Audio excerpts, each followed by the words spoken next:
Muito boa noite a todos. O meu nome é Diego Celestino dos Santos. Eu venho apresentar esse trabalho aqui junto ao meu colega Felipe Brito da Silva. O nosso trabalho para a matéria de organização e arquitetura de computadores, nosso trabalho semestral, é sobre a arquitetura de computadores quânticos e os seus problemas. Um dos físicos teóricos pioneiros da eletrodinâmica uma vez disse que se você acha que entende de mecânica quântica, então você não entende mecânica quântica. Isso serve para ilustrar a grande dificuldade de se compreender e de se trabalhar na prática com mecânica quântica. A gente vê muitas pessoas confundindo os termos da mecânica quântica e usando para guias espirituais. Isso tudo já demonstra quão difíceis são esses termos. E é óbvio que qualquer coisa que se use dessas bases também seria muito complicada. E esse é o caso da computação quântica. Ainda na década de 60, um dos fundadores da Intel, Gordon Moore, ele disse uma frase que ficou famosa como a Lei de Moore, em que o número de transistores dos chips teria um aumento de 100% pelo mesmo custo a cada 18 meses. Ou seja, a cada um ano e meio, você seria capaz de adquirir um processador com o dobro da velocidade. Essa lei ela serve mais como um norte para as empresas, para que elas sempre mantenham o seu desenvolvimento de chips alinhado a esses prazos. Mas o problema é que os transistores eles estão cada vez menores, eles estão chegando na escala de poucos átomos. Ele está vislumbrando assim um limite físico para essa redução constante. Isso somado ao problema da dissipação de calor, que ela aumenta conforme o número de transistores. Ou seja, vai chegar um momento em que a gente não vai conseguir fazer mais transistores dessa maneira. Olá, meu nome é Felipe Brito e vou falar um pouquinho sobre a arquitetura de von Neumann e os bits. Von Neumann é referência quando se trata de microprocessadores e arquitetura de computadores. Sua principal ideia, a arquitetura de von Neumann, surgiu em 1946 e se baseia no conceito de programa armazenado, onde dados de instrução e dados do programa são armazenados na mesma memória e utilizam a unidade de processamento, ou CPU. Essa arquitetura é a base de todas as máquinas atuais e é composta por memória, que, como já falei anteriormente, armazena as instruções e dados do programa, os dispositivos de entrada, como o teclado e mouse, e de saída, como o monitor ou caixa de som, e também a unidade de controle, que busca um programa na memória, instrução por instrução, e o executa sobre os dados de entrada. Há também a unidade aritmética e lógica, que é um componente do CPU que permite que o computador faça cálculos matemáticos, como adição, subtração e multiplicação, e também realiza operações lógicas, como AND, OR e NOT. Esse sistema se baseia em processamento sequencial e funciona muito bem para a maioria das tarefas, porém, para algumas áreas como a de pesquisa científica e também de inteligência artificial, se mostra necessário um novo instrumento computacional e a arquitetura quântica parece bem promissora. Os computadores processam as informações usando bits, que podem assumir valores de 0 e 1. Nos transistores, a corrente elétrica que circula ou não por dentro do circuito é o que define o estado 0 ou 1 do bit. Para a computação quântica é necessário procurar algo bem parecido com o bit, mas que age de maneira quântica. Daí que surgem os qubits. Enquanto o bit pode assumir apenas os valores 0 e 1, o qubit é capaz de assumir além desses dois estados uma superposição entre eles, ou seja, os dois ao mesmo tempo. Assim como na metáfora do gato de Schrödinger, em que você não sabe se o gato está. Você tem que considerar que o gato está vivo e morto ao mesmo tempo, enquanto você não abre a caixa. E essa capacidade de estar simultaneamente em vários estados a gente chama de superposição. Para a definição abstrata do qubit, são necessários conhecimentos sobre os espaços de Hilbert, que são espaços vetoriais complexos de dimensão finita, e fazer uso da esfera de Bloch para uma visualização 3D, onde é capaz de uma generalização geométrica dos qubits.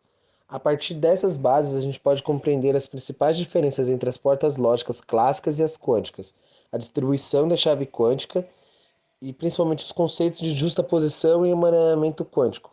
Só que a compreensão dessa abordagem depende de conhecimentos avançados de matemática e física quântica, que a gente não vai abordar nesse trabalho.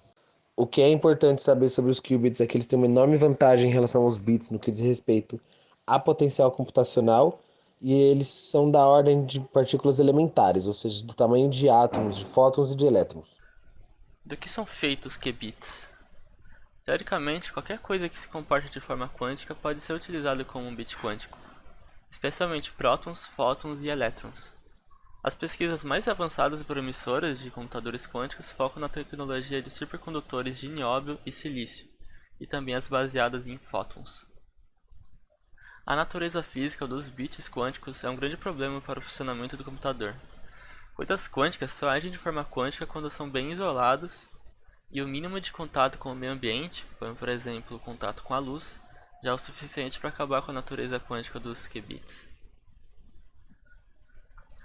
Sobre a taxa de erro, um dos grandes desafios da computação quântica é controlar ou remover a decoerência quântica, que resumidamente é a perda de informações do sistema para o ambiente, resultando numa redução da probabilidade de obter a resposta correta após a conclusão das operações. E também tem erros nos cálculos causados por fatores como calor, radiação eletromagnética e defeitos de material. Isso tudo é muito relevante porque a informação quântica é muito sensível. A tecnologia atual de criação de qubits que mais se parece com os transistores são os supercondutores. Eles são fios por onde a corrente elétrica passa, quase sem resistência, e esse tipo de fenômeno ele só pode ocorrer em baixíssimas temperaturas, próximas ao zero absoluto. Os qubits eles podem ser manipulados utilizando variação de potencial elétrico ou de voltagem, exatamente como uma corrente normal. Existe outra forma de se utilizar supercondutores para criar computadores quânticos. Ao invés de representar o qubit pela corrente, dá para usar o acúmulo de carga. Em um supercondutor, os elétrons podem se acumular formando transmons, e esses transmons basicamente se comportam como uma partícula gigante de carga negativa. E aí a gente consegue quantizar ele pelo zero e pelo um, porque ela só apresenta duas formas. Foi um computador baseado nessa tecnologia que foi utilizado pela parceria entre a Google e a IBM, para supostamente demonstrar a supremacia quântica em 2019. Vale aqui ressaltar que nesse tipo de computador, a grande maior parte do computador é feita só para poder isolar esse processador, para você conseguir colocar ele em temperaturas super baixas e isolar ele do restante do universo. A parte quântica realmente dita, ela é muito pequena, microscópica. Uma alternativa para contornar todo esse empecilho de isolar a parte quântica dos computadores do resto do universo é a computação quântica à base de fótons.